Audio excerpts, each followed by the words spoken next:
Live. We're live. Awesome. So hi, everybody. I'm really glad you're joining me for this interview. I'm excited about this interview, so I hope you will be too. If you don't know me somehow, I'm Nikki Krosick, and I'm the founder of Filthy Rich Writer and the creator of the Comprehensive Copywriting Academy. And I'm super excited to sit down today with one of our star students, Brittany Ryan. Hi, Brittany. Hey, super excited to be here. Yay! And so one of the big reasons that I wanted her to sit down and talk and chat and tell you her and is because it's a pretty great story, and I think you guys are going to find it pretty inspirational. So I don't want to bury the lead, and you don't have to give us exact numbers, but how much are you making as a copywriter now? Ooh, okay. So I am averaging as of mid 2008, about $12,000 per month. That is awesome. That is so exciting. Yeah, it's great. Yeah. Yeah, I know. How does that feel to be making that much money as a writer? It's incredible. Like, I'm sure we'll get into it, but my journey was not a straight shot. Like, it was long and arduous. And I remember the day that I hit six figures was just like, there's no better feeling. Like, and I've had babies, okay? They never need to see this video. Sorry, guys. That is so awesome. I'm so glad to hear. Yeah, I can't wait. I want to hear the whole thing. Let me just pull up my list of questions so I don't forget to ask you anything. But so what was your background before you got into copywriting? So I feel like I'm actually one of those rare copywriters that went to advertising school. Oh, you did? Wow. I did. Okay, but here's the thing, like, it's crazy because I took all the courses. I even wrote some ads, like, did the stuff, and nobody ever told me the whole time I was at university that, hey, you can just do this part that, like, you really enjoy and make a great living out of that. You can just do that. Oh, wait, what? No one ever said that. So yeah, is that weird? It's so weird. Mm-hmm. So after I graduated, I was just like, well, I don't know what the hell to do. You know, should I work for a TV station? So I graduated back in when did I graduate? 2005. So back then all the classes were like, we don't know radio. Like, they didn't know about the internet or what would happen with digital marketing. Yeah. So right. Like, it was, all of my professors were just like, just, you can buy some radio ads, and we're like, no. So it was a really good, like, education, don't get me wrong, but it was not necessary to have at all. Like, you don't need it. Don't need it. Yeah. Yeah. It's really funny, to me at least, I guess kind of fortunate for what I do, but copywriting is so important, and businesses really value copywriting, but you can't major in copywriting in college. It's the craziest thing to me. Yeah, that is nuts. It comes under all this other stuff, and so then it's not presented as a career path, which is So then how did you decide that was what you wanted to do? How did you kind of... So I took, like, as I mentioned, my path is a little bit jagged. So after I graduated, I didn't know what I wanted to do. I was really conflicted about a lot of things. So I was working for the government by day. I was waitressing, serving tables by night. And I was even considering, like, going to law school just to have, like, that formulaic, like, here's how to make a living kind of path. Yeah. And then I ended up meeting my husband, who is from Cyprus. He's Cypriot. He's, like, very hairy and Greek. I was like, oh, who's that guy in the tight Euro jeans? Taller and handsome. It's his history. So but I hooked up with him. He had a visa issue. So we moved out here to Cyprus in 2007. Yeah. I was really lucky to find a job at a B2B events company. where I was producing like these very elite B2B events held in the south of France. And it was very like jet set, but it was also very, it's commonly called a burnout job, and very hierarchical, very much a boys club. And again, like the part that I liked the most was the research, the writing. And so it kind of just kept coming back to that. Yeah. And finally, I was on maternity leave with my first kid, my daughter. And I was at home. She was like such a good baby. Like she just like, she slept all the time and she was amazing. But I was like, oh, yeah, I was like, don't ask me about my son. He was a nightmare. Having babies is easy. Yeah. Yeah. As soon as you start to be like, oh, I've got this, then you get the worst baby ever. And you're like, like, eat my word. Yeah. But so I was on maternity leave, and it's 4 months here in Cyprus, which is amazing. But I was like, oh my God, I've never been more bored in my life. I need to figure out this career thing, because like I'm not happy at work. I have a kid now. So I started Googling like how to be a copywriter, how to get started in copywriting, all this stuff. I kind of knew it was a thing, but again, like just no clear path. Mm-hmm. So, and then I saw all these horrible, like long sales pages with like neon pink backgrounds. Just give us $25,000. Yeah, flashing arrows. Like, this is horrible. Is this what copywriting is? And then it was like, your blog was like, just like light through the clouds, like, because it was like, okay, here's a legit copywriter. Yeah. You know, like 1, 2, 3, how to do it. And it was like, oh my God, yes, finally, like this sounds legit. I'll go with this. So what were some of your concerns before you decided to sign up? So I think the main thing was, first of all, I was living in Cyprus, so I didn't know if anyone would hire me remotely. Mm-hmm. And the Cypriot market is very small. I mean, the whole island is like the size of Delaware. The island is small. It's literally that big. Yeah. So I was like, okay, well, if I do this and I leave what is here considered to be a decent salary, like how will I have the clients, right? Yeah. And I think sometimes the pain just has to get bad enough to where you're just like, I don't care about all the unanswered questions. I'm just going to do it. Yeah. That's kind of what happened for me. Yeah, all right. I'm going to dig in. I'm going to throw myself into this. Yep. Let's do it. Yeah. And so you started with us in 2014, right? Yeah. Mm-hmm. So what was your first like year or two like? Are there things that you would do differently, or things that you did really well? So it's a really good question. Hindsight is like always. So 2020. Surprise. So yeah, I think that it took me, so definitely having a baby and launching into a career at the same time it's got like all the fixings of an existential crisis.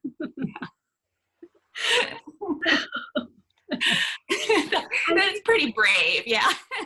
It was a lot. Yeah. I'm not saying that you shouldn't do that. I think in my case, it's kind of what like pushed me forward, you know, because I just was really annoyed with all the people telling me like that I had to settle in my career or in my role as a mom. And so no one's ever really told me like, you can't do it in life, you know, like, so I wasn't seeking revenge on anyone, but like there were a lot of, let's say, like naysayers, just people were like, well, you know, you should just stay at home now, or, you know, you have to just stay in your job because it's Cyprus and the market is so small, you're never going to find anything else or whatever. I didn't want my daughter to be like, oh, yeah, that's my mom who settled for a shitty job that she's not happy in.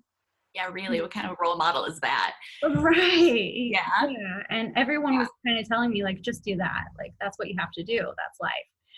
Mm-hmm. So I think that if I would have stopped listening to them sooner and just bit the bullet, that would have certainly helped. And then if I would have asked for more help as a mom, I think that would have helped, because I'm really lucky to have help. But I just didn't ask for it for like a really long time. So I wasn't putting as much effort as I would have liked to into my freelance career in the beginning. as I could have, simply because of mom guilt, which is a shitty reason to do anything. Yeah. Yeah. But like, I feel every mom I know goes through it. No matter what they're doing, they've got the mom guilt. Yeah. Yeah, it's true. It gets you. So I stayed stuck in that for probably like a year, and I took on some small projects, which helped, but that is what kept my foot from really hitting the gas. Mm-hmm. Mm-hmm. So how have you found that balance of building your career and also raising your kids? So it's a daily struggle. But definitely like the just asking for help. Like in the beginning when my husband was the main breadwinner, because it took me like another 6 months after I finished CCA to break up with my old job, because I had been there 7 years. And the pain just had to get that like great for me to finally say goodbye and kind of move on. And then after that, the natural thing to do is be like, well, I have this other challenge being a mom, like already cut out for me here. So I'll just go full force into that. But that wasn't actually as fulfilling for me, Yeah. Horrible as that may sound. Just bring on the mom, the parent shame. The mom shame. Yeah. Yeah. Can't wait to see the comment section. This woman hates me. No, if I see any comments like that, they're getting deleted. No mom shame. Mom shame will not be tolerated. Thank you. Yeah, but the thing is, like, you do have to, I think when you're into a creative craft, you have to do it. You have to practice it. And if you don't, then that shows up in the other areas in your life, right? And so it got to the point for me where, like, as much as I actually did love being a mom and, hang out with my kids, there was always like this, I need to do something else. So asking for help was just definitely like the number one thing that changed everything. I was like, told my husband, like, okay, I'm working a 9 to 5 now. You're going to do pickups. We're going to get daycare. We're going to do the whole thing. And again, like not everybody's able to do that. And if that's the case, then you just got to take help wherever you can find it. But certainly, like, don't be afraid to ask for it. I felt guilty that because I wasn't already making money, I couldn't carve out the time I needed to make money. And that kept me in that catch-22 for way too long. But then when you find your voice, right, like in your personal life, when you just ask for what you need and just state it, then you do that with clients. And you do that with whatever other investments you're making in yourself. Like, you just step into it. So I think that helped me a ton. Yeah. Yeah. That's so true. When you finally go, all right, you know what? I'm a priority. What I want is a priority. I'm going to make this happen. And the people who love me will help me to make this happen. Right. Yeah. And they do. And you're like, why was I ever afraid to just ask for help? Yeah, really. Just easier than I thought. Yeah. Yeah. So I guess it's kind of similar, but what do you wish you'd known when you were getting started? I wish I would have known how many opportunities are out there. There's definitely more than enough clients for all of us. Like, it's just a beautiful, abundant world of clients out there, and no two copywriters need to look the same. Like, it's just, yeah, there's tons of opportunities. It's like you said, it's so needed, and there's so many companies that appreciate it. And you could literally do within that, like, any type of niche of industry or format even that you really love writing for, and just own that and make a great living out of it. The opportunities are there. They really, really are. Yeah. Do you have a favorite kind of work? I really love working with like disruptive brands. So I work with a lot of startups, doing content writing and stuff, and just trying to make like complicated topics really user-friendly and accessible to like general audiences. Because I think the world is changing a lot, right? Every industry is kind of getting a shake-up. And it's really cool. There's a lot of really cool things happening right now, but people obviously need to understand it in order to get on board. So that's why certainly like a tech startup would need somebody who understands that industry and can kind of break that down and then present it in a fun way to readers. Mm-hmm. Mm-hmm. Yeah, it's tech startups and software startups are really fun, aren't they? Because you get to learn all the intricacies of the software and all of the strategy, and then turn it into real human speak that people will go, oh, I love that. Yeah, exactly. Like that's what makes all the difference. It's like, okay, but how is this stuff used, in a real world setting? And it's so much fun to dig into that and be like, so this is actually how you can have a better life with this stuff. And it's not often what you think it is, because technology is a double-edged sword. But I really like digging into kind of the nuances of that message. It's fun for me. So. Mm-hmm. Mm-hmm. Yeah. Yeah. You must see it a lot where you get to a company's website and they're like, oh, what do you think? And you're like, I don't understand what you do based on your website. Here's how I can fix it for you. Yeah, exactly. I'm still very diplomatic. I'm like, I think I would resonate with readers a bit more if you would just say this. Yeah. Maybe you could just tell them what this does. I don't know. Yeah. So what would you say to people who are thinking about going down the copywriting road, kind of considering it? Yeah. What's your advice for them?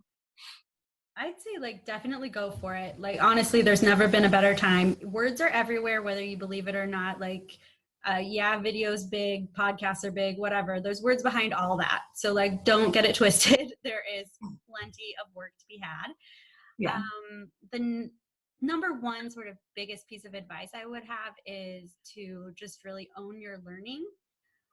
Like own your growth, in every aspect. So whether that's like me and my like getting over my mom guilt, or just being like, okay, now I'm going to go and grow my business and get clients, or I think really the learning part is so key, because there's a lot of coaches who will tell you how to get clients.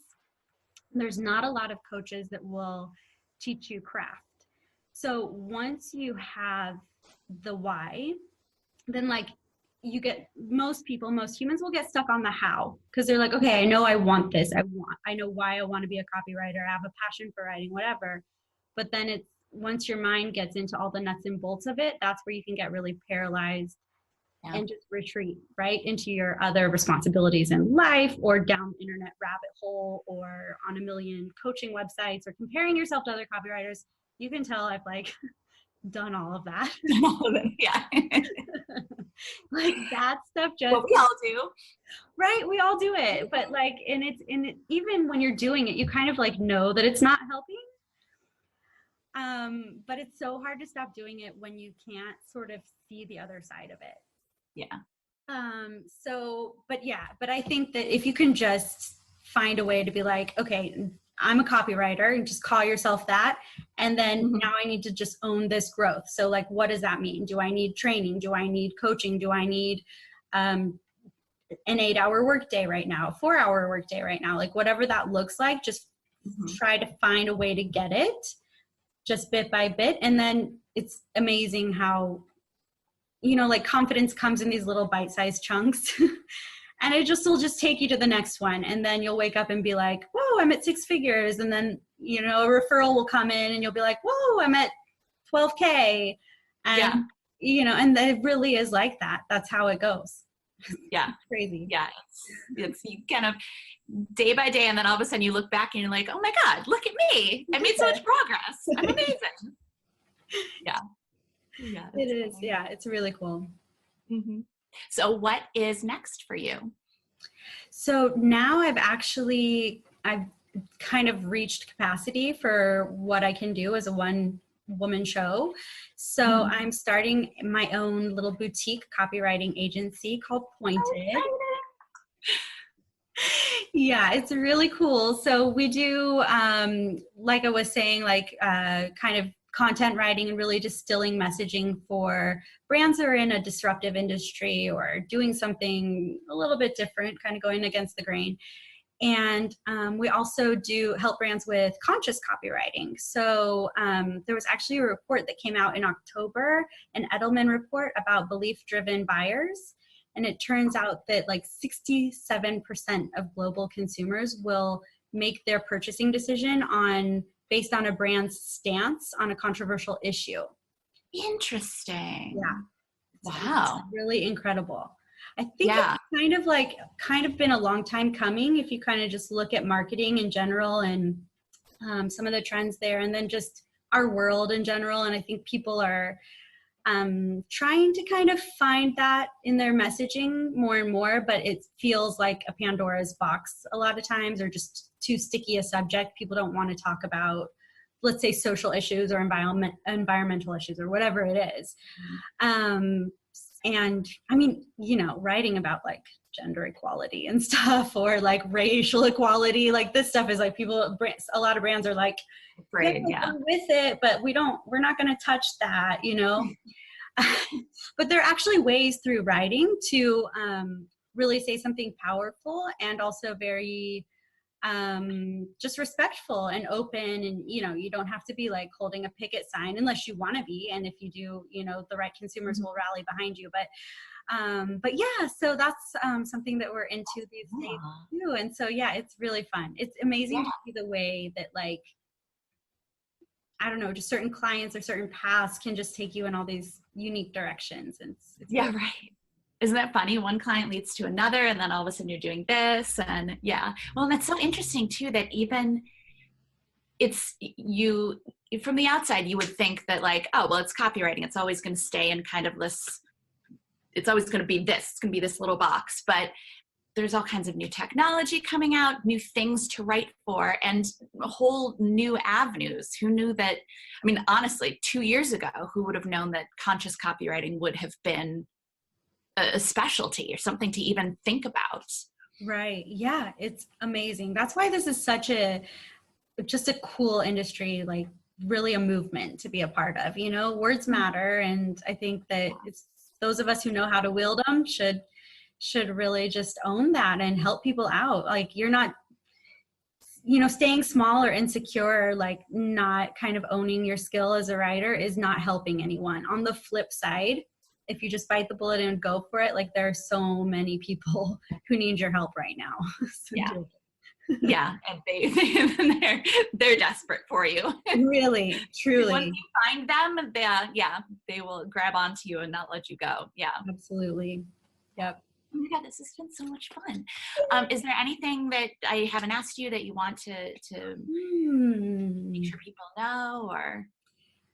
Gosh, no, I don't think so. I mean, yeah, I just want to thank you so much. I mean, I think that honestly, if I hadn't found your website back when I was just going through all that existential crap, I don't know if I'd be here right now. Like, honestly, I really don't think so, because that how, like having that how part of the equation is so important. Just knowing what copywriting actually is and getting an insider's point of view into what tactics you should apply and all that. Like, I think because I'm very like analytical in my way of thinking, like I really needed those tools. And I'm not sure that without them, I don't think I would have like actually gone for it. You know, you need to know kind of what you're doing, right? Yeah. Go out and do it. I prefer that. Yeah.